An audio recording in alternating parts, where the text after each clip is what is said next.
लेकिन कैप्टन साहब ईरान में बड़ी बेचैनी है।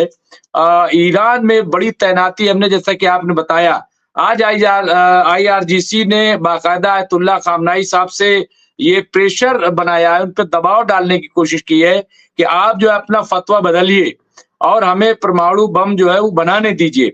इस तरह के का जो वहाँ से बयान आ रहा है, ये इसके पीछे क्या है? क्यों इसको इतना हाइलाइट किया जा रहा है? क्या क्या इसमें सच्चाई है? क्योंकि प्रेस टीवी ने भी इसको कहा है और तमाम तो क्या मतलब ये कि ईरान खतरे में है। खबर ये है कि ईरान खतरे है, ईरान को खतरा है और चूँकि खामनेई साहब ने एक बार कहा था, याद होगा, जब ये जंग काफ़ी और जब ईरान पे अटैक हो रहा था कि अगर हमें खतरा लाहक हो जाएगा, तब हम अपने डिफेंस में इस चीज़ को हम अलाउ कर सकते हैं ये। तो अब ये कहा जा रहा है कि साहब बहुत खतरा है, क्योंकि उनको लग रहा है कि डोनाल्ड ट्रम्प जो है वो कभी भी कुछ भी कर सकते हैं। क्या ये माना जाए कि ऐसा है, कैप्टन साहब? देखिए, जहाँ तक ईरान के न्यूक्लियर बम बनाने की बात है, ईरान ने हमेशा से कहा है, अयतोल्ला ख़ुमैनी ने भी कहा है और बाद में जब पेजेश्किन प्रेसिडेंट बने पिछले साल, तो उन्होंने भी बार-बार ये कहा है और ओपन फोरम में कहा है कि ईरान के पास कोई न्यूक्लियर बम है, ना कोई न्यूक्लियर बम बनाने का प्लान है। अभी हो ये रहा है कि आईआरजी ने जो ये कहा है, ये ज़ाहिर बात है कि देखिए, पेजेश्किन चाहते हैं कि अमेरिका से ईरान की बातचीत हो जाए और अमेरिका ने उसके लिए डोनाल्ड ट्रम्प, जो बाइडेन ने भी इसके पहले हमेशा से एक शर्त रखी थी कि वह ईरान से बातचीत कर लेंगे, लेकिन पहले ईरान ये साबित कर दे कि वो न्यूक्लियर बम नहीं बना रहा है। तो पेजेश्किन ने इस चीज़ को अयतोल्ला ख़ुमैनी को पिछले 6 महीने से 3 महीने से 1 महीने से बार-बार समझा रहे हैं और अयतोल्ला ख़ुमैनी समझ गए हैं इस बात को कि अगर ईरान को देर-सबेर अमेरिका से बातचीत करनी है, तो फिर एक हिंट देना पड़ेगा। तो अयतोल्ला ख़ुमैनी ने जो कहा है कि ईरान बम नहीं बनाएगा, अगर अगर आगे शर्तें हैं। तो आईआरजी को थोड़ा इससे गलतफ़हमी हो गई है, मैं कह लेता हूँ। देखिए, 2 चीज़ें हैं डॉक्टर रिज़वी। एक तो आईआरजी जो है फ़ौज है और फ़ौज जो है हमेशा सिविलियन कंट्रोल के नीचे रहती है, रहनी चाहिए। तो पेजेश्किन जब प्रेसिडेंट बने तो आईआरजी के करीबन 8 या मेरी इन्फॉर्मेशन है 11 टॉप कमांडर्स को उन्होंने अ, घर भेज दिया, छुट्टी पर भेज दिया क्योंकि वो ज़रूरत से ज़्यादा मजबूत थे। वो बहुत आईआरजी के जो कमांडर्स, ये समझना पड़ेगा कि वो आईआरजी के जो कमांडर्स हैं, वो मिलिट्री लीडर्स नहीं होते हैं। पॉलिटिशियंस होते हैं, उनको उठाकर बोल दिया जाता है कि आप कल से कर्नल हैं, आप कल से ब्रिगेडियर हैं, परसों से आप मेजर जनरल हैं।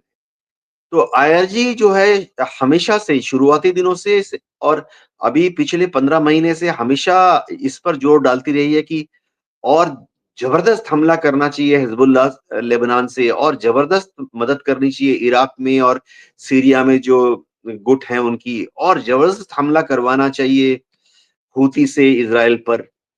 अ, तो जब पेजेश्किन प्रेसिडेंट बने तो उन्होंने करीबन 8 ऐसे आईआरजी के टॉप कमांडर्स को या तो घर भेज दिया या इधर-उधर नॉन मिलिट्री कामों में लगा दिया। ये ऐसा सब देशों में होता है। तो ईरान भी एक डेमोक्रेसी है। डेमोक्रेसी में आम तौर पर जो मिलिट्री कमांडर्स होते हैं, चाहे वो मेजर जनरल हो, लेफ्टिनेंट जनरल हो, जनरल हो, वो कभी भी सरकार है, prime minister, president, defence minister, उनके आगे या उनके ऊपर जाके इस तरह का स्टेट नहीं देना चाहिए। तो मैं देखूँगा कि जो मेरी धारणा है कि अगले 2-3 दिन के अंदर आईआरजी के और कुछ टॉप कमांडर्स को या तो घर भेज दिया जाएगा या इधर-उधर नॉन इम्पोर्टेंट जॉब पर उनकी पोस्टिंग डेस्क जॉब पर उनकी पोस्टिंग हो जाएगी। अ, अयातुल्लाह ख़ुमैनी खुद भी चाहते हैं अमेरिका से बातचीत हो। क्यों हो ये समझना पड़ेगा। ईरान 1979 से ही अमेरिका के साथ दुश्मनी निभा रहा है, दुश्मनी मोल ली हुई है। और अमेरिका ने आस्ते-आस्ते करके आज तक करीबन 4,500 अलग-अलग सैंक्शंस ईरान के ऊपर लगा लिए हैं। ख़ुमैनी साहब ने देख लिया है और पेजेश्किन शुरुआती दिनों से डे 1 से पेजेश्किन बता रहे हैं। देखिए, मैं दर्शकों को बता दूँ कि प्रेसिडेंट बनने के लिए पेजेश्किन आयतुल्लाह ख़ुमैनी की चॉइस नहीं थे। दूसरा कैंडिडेट खड़ा किया था आयतुल्लाह ख़ुमैनी ने प्रेसिडेंट के लिए, वो हार गया। तो ये समझना पड़ेगा कि पेजेश्किन एक मॉडरेट हैं। बाकी जो ईरान के लीडरान हैं, उनसे ज़्यादा पढ़े-लिखे हैं, वेस्टर्न वैल्यूज़ को समझते हैं, यूरोप, अमेरिका घूम चुके हैं, तो उन्होंने आयतुल्लाह ख़ुमैनी को बता दिया कि अगर ये 4,500 सैंक्शन हटाने हैं, ज़ाहिर बात है हटाने हैं, आज नहीं तो 10 साल के बाद, नहीं तो 20 साल के बाद। तो एक ही तरीका है कि अमेरिका से बात की जाए। और आयतुल्लाह ख़ुमैनी को अब ये समझ में आया कि अगर ये 4,500 बंदिशें हटानी हैं, तो अमेरिका से बातचीत शुरू करनी पड़ेगी। अमेरिका ने ऑलरेडी बोल दिया है कि मार्च के महीने में आईएईए की टीम जाएगी, इंटरनेशनल एटॉमिक एनर्जी एजेंसी की टीम जाएगी। वो इधर-उधर सूंघेंगे ईरान में।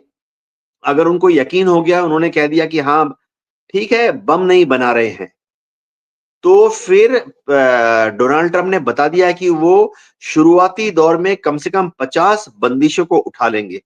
सबसे बड़ी बंदिश जो उन्होंने कह दी है, वो ये है कि ईरान की जो रूलिंग एलीट है, देखिए ईरान सब देशों में होता है कि ऊपर के 50 या 100 घराने डेमोक्रेसीज़ में भी, सारे डेमोक्रेसीज़ में भी ऊपर के 50 या 100 घराने देश चलाते हैं। तो डोनाल्ड ट्रंप ने कह दिया है कि इनकी जो प्रॉपर्टी और इनके जो फंड्स यूरोप में और अमेरिका में फ्रीज किए हुए हैं 1979 से, उसको फ्री कर देंगे, रिलीज कर देंगे। ये बहुत बड़ी चीज है, बहुत ही बड़ी चीज है। अरबों खरबों डॉलर्स ईरान के बड़े-बड़े फैमिलीज के यूरोप में 1979 में, अमेरिका में भी फ्रीज कर दिए थे अमेरिका ने।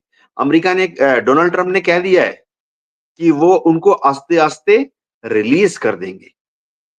तो ये जो सैंक्शन उठाने वाली बात है, ये ईरान में बहुत देखिए कोई भी मुल्क, मैं आपको एक छोटी-सी सैंक्शन बताता हूँ। ईरान का एक लड़का अगर आज इंजीनियरिंग पढ़ने अमेरिका जाना चाहता है, ज़ाहिर बात है हिंदुस्तान के बच्चे जाना चाहते हैं अमेरिका में इंजीनियरिंग पढ़ने के लिए। ज़ाहिर बात है पाकिस्तान के सारी दुनिया के बच्चे जाते हैं अमेरिका में पढ़ने के लिए। ईरान के बच्चे भी जाना चाहते हैं अमेरिका में पढ़ाई-लिखाई के लिए। उनको वहाँ जाने नहीं दिया जाता। सिर्फ उन ईरानियन बच्चों को अमेरिका में पढ़ाई-लिखाई करने दिया जाता है जो कि 1979 में यूरोप भाग गए थे।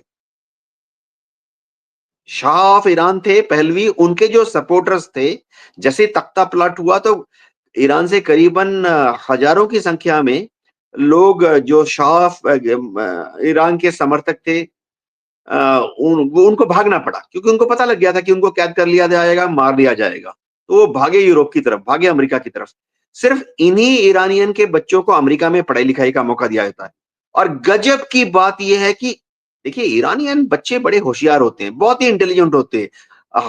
4000 साल की उनकी हिस्ट्री है कि साइंस टेक्नोलॉजी में ईरान के लोगों ने शानदार काम किया है। मैथमेटिक्स तो पिछले 2000 साल में, पिछले 1000 साल में जो मैथमेटिक्स, गणित ईरान के लोगों ने किया है, वो तो यूरोप के लोगों को समझ में ही नहीं आ रहा था कि ये है क्या चीज़? यूरोप के लोगों को तो जुमा-जुमा पे 300 साल पहले पता लगा कि ईरान के लोगों ने गणित में, मैथमेटिक्स में इतने कैलकुलस की मैं बात कर रहा हूँ। कैलकुलस नाम की चीज़ तो यूरोप के लोगों को 700 साल पहले पता नहीं थी, जबकि ईरान में कैलकुलस के जो फ़ॉर्मूले हैं, वो 1500 साल पहले डेवलप हो गए थे। तो ईरान के लोग बहुत इंटेलिजेंट होते हैं।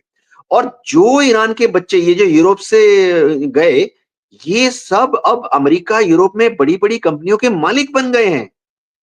तो ईरान की जो नई जनरेशन देखिए 1979 के बाद ईरान में जो लोग बच्चे पैदा हुए हैं ना, पिछले 30 साल में, पिछले 20 साल में जो बच्चे पैदा हुए हैं ईरान में, उन्होंने अ, उनको धार्मिक भावनाओं से ज़्यादा प्रेम नहीं है। वो चाहते हैं हम पढ़ाई-लिखाई करें, दुनिया की शानदार जगह पे जाकर तालीम हासिल करें और बड़ी-बड़ी कंपनियाँ खोलें, ईरान के अंदर या ईरान के बाहर। तो अमेरिका ने इनको भी बता दिया है कि अगर ईरान बम नहीं बना रहा है तो वो छांट-छांट के ईरान से बच्चों को ले जाएगा, उनको अमेरिका में तालीम हासिल करने की सहूलियतें और स्कॉलरशिप देगा। तो ये बहुत बड़ी-बड़ी चेंज हो रही हैं पर्दे के पीछे। जी डॉक्टर रिज़वी?